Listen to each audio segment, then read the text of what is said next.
Моя мечта переломает многие механизмы темных сил, тысячелетиями пагубно воздействовавших на людей, а многих заставит работать во благо. Я знаю, ты не можешь сейчас поверить мне. Тебе помехой служат условности и многие постулаты, зарожденные в твоем мозгу условиями бытия того мира, в котором живешь ты. Тебе кажется невероятной возможность перенесения во времени. Но ваши понятия о времени и расстоянии условно. Не секунда и метр, а степень осознания и воли характеризует эти величины. Чистота помыслов, чувств и ощущений, характерных для большинства, определяет точку нахождения человечества во Вселенной и во времени. Вы верите в гороскопы, верите в полную зависимость свою от расположения планет.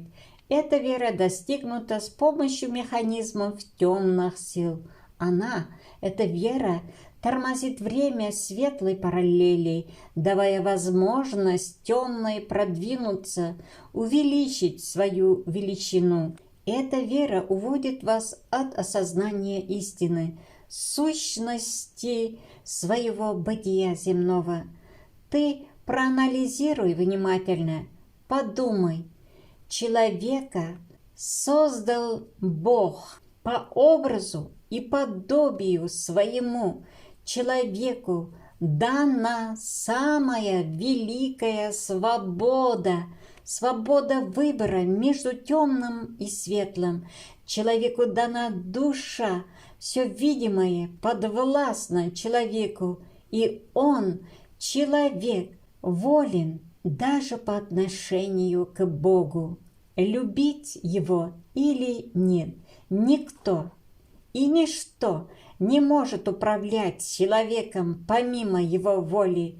Бог хочет любви человека в ответ на свою любовь, но Бог хочет любви свободного человека, совершенного и подобного ему.